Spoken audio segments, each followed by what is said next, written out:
Welcome to today's insightful journey into the subtle art of deception. We're diving deep into a topic that's often whispered about but rarely discussed openly, the biggest lies women tell that you should never, ever fall for. This isn't about spreading mistrust, but about equipping you with the knowledge to see through the smoke and mirrors, to understand the motivations behind these fabrications, and to navigate relationships with a clearer, more informed perspective. Lie number one, I'm fine. How often have you heard these words? Maybe you've even used them yourself. It's a classic, so common that it's almost a cliche. When a woman says, I'm fine, chances are she's anything but. This phrase is often a defensive mechanism, a way to avoid confrontation, or perhaps an attempt to keep the peace. Understanding this lie requires you to listen beyond the words. The tone of voice, body language, and context will often tell you what's really going on. Instead of accepting this at face value, gently probe further. Offer your support and make it clear that you're there to listen whenever she's ready to talk. Moving on to lie number two, I don't care. This phrase is often uttered in moments of frustration, disappointment, or hurt. When a woman says, I don't care, she might be trying to protect herself from further emotional pain or to appear indifferent when, in reality, she cares deeply. This lie is a shield, a way to maintain dignity in the face of vulnerability. Recognizing this lie means understanding the emotions behind the words. It's about offering reassurance, showing empathy, and providing a safe space for her to express what she really feels. Lie number three, it's not about you.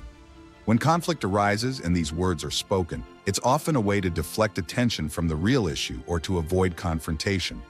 However, more often than not, it is about you, at least partially. This lie is a way of managing the emotional complexity of a situation without directly addressing the root cause.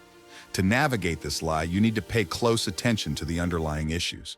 Ask the right questions and be willing to hear the truth, even if it's uncomfortable. Next, we have lie number four. I'm not ready for a relationship. While sometimes this is the honest truth, it can also be a polite way of saying she's not ready for a relationship with you. It's a softer way to decline without hurting your feelings. Understanding this lie is crucial to avoiding prolonged misunderstandings.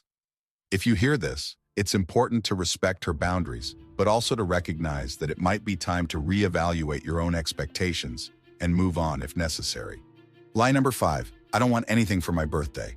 This one might sound familiar.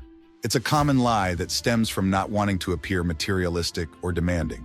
But don't be fooled. She likely has expectations, even if she doesn't vocalize them.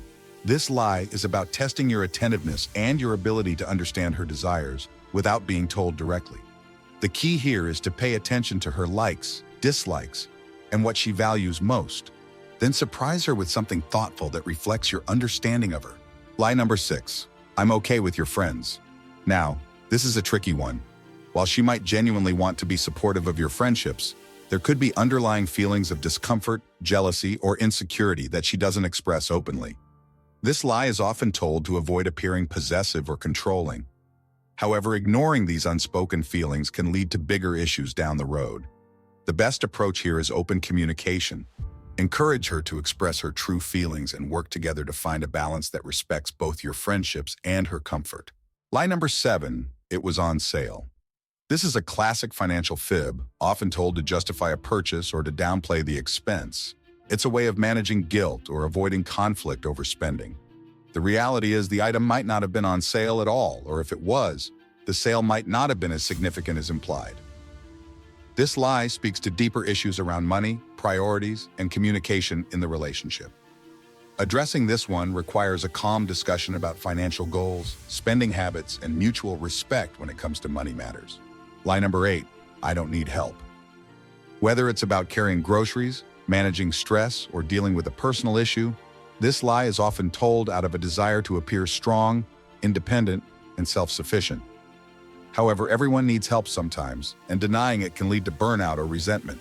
The key here is to offer assistance without making her feel inadequate. Be supportive and remind her that asking for help is a sign of strength, not weakness. Lie number nine, it's fine if you go out without me. This is a common lie that often hides feelings of insecurity or fear of being left out. She might say this to appear easygoing, but deep down, she could be feeling neglected or worried about what you'll be doing when she's not around. The best way to handle this is by reassuring her of your commitment and making an effort to include her in your plans whenever possible. This shows that you value her presence and that she's an important part of your life. And finally, lie number 10. I don't have feelings for him. This lie is often told to avoid conflict or to protect your feelings, especially if she senses that you might be jealous or insecure. It's important to approach this one with caution. Accusations or confrontations will only push her away. Instead, focus on building trust and creating a space where she feels comfortable sharing her true emotions. If there's an underlying issue, addressing it with maturity and understanding will strengthen your relationship in the long run. In conclusion, while these lies might seem harmless or even necessary at times, they can create barriers in communication and trust within a relationship. The key is not to become paranoid or mistrustful, but to approach these situations with empathy and understanding. Recognize the signs, listen carefully, and most importantly, encourage open and honest dialogue. In doing so, you'll not only see through the lies, but also build a stronger, more authentic connection. Thank you for joining us today. If you found this video helpful, don't forget to like, subscribe, and share it with others who might benefit from this insight. Remember, the path to a healthy relationship is paved with honesty, trust, and mutual respect. Until next time, take care.